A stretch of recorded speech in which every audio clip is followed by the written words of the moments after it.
What's up guys, I'm about to show you guys how you can program these Boostautoparts.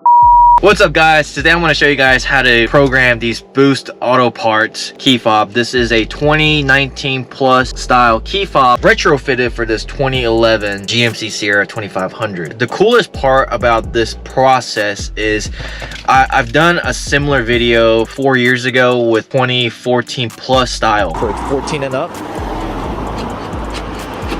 Wait, let's see if the remote start works.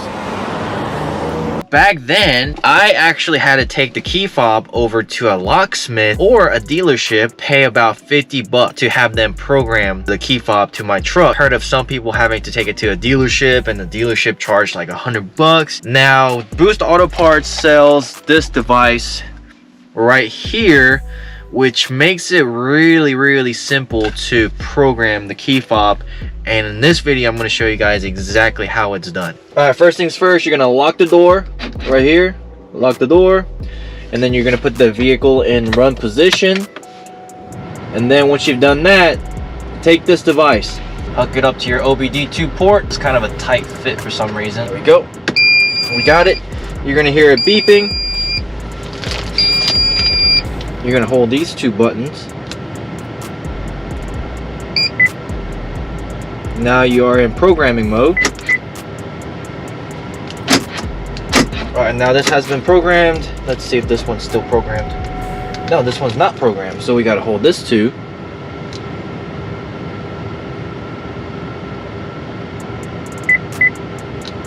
Cool. Alright, now these two are programmed. Now I do have another key fob in the house.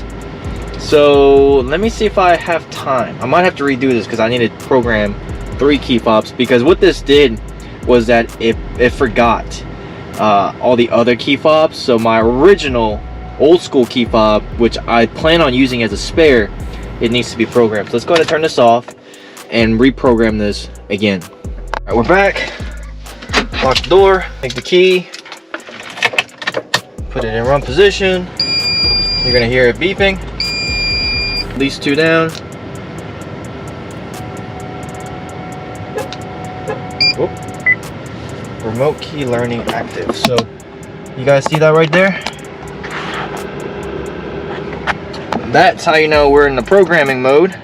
So we're gonna do this one. All right, this one's done. Let's do our old key fob.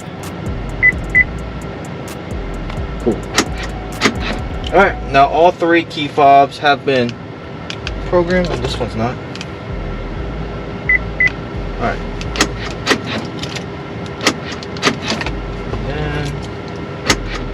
Perfect. All 3 of them have been programmed. Go ahead and turn it off. So that's it.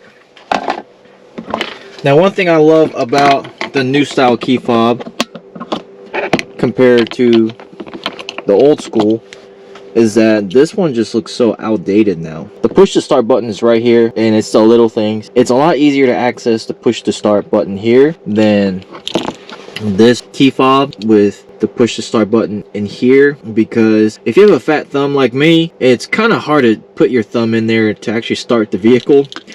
And so this button right here actually makes it a lot easier. That is it, you guys. It literally only took about 5 minutes to learn how to program these key fobs. Very simple to do. I highly recommend it. It's definitely a way to modernize your slightly outdated vehicle. So I highly recommend it. I have Boost Auto key fobs for all my vehicles.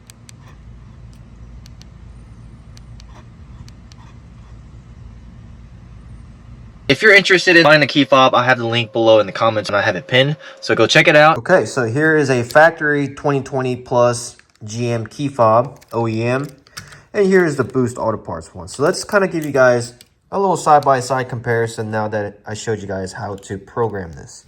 The back of it, obviously, the OEM is going to have the GMC emblem engraved, and the Boostautoparts is going to have the Boostautoparts stamped on the back. And then we flip it to the front. I mean, they look identical. They're pretty much a mirror copy. In terms of the quality, the Boostautoparts one actually feels pretty good. It is pretty solid. but I would say the OEM one weighs a little bit more, so it does feel a little bit sturdier in your hand. Overall, this one has more of a rubbery texture to it, whereas this one has a little bit of a plastic texture. Doesn't feel bad at all. It's just the OEM one has a little bit more rubberized texture. However, that's not always the best, because if you look at the one that this one's been used a lot, and you can tell the rubber one starts to chip after a while, and yeah, it can get kind of nasty and worn out pretty quick.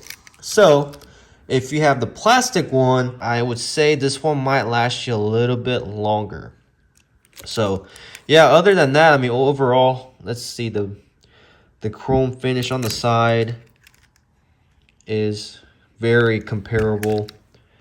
So yeah, I'll have to put this one through the test. Previously with my other Boostautoparts key fobs, they all, you know, lasted a long time and they all wear pretty good. So yeah, I just wanted to give you guys a little side-by-side comparison with the OEM ones, because I know a lot of you guys are going to be curious about it.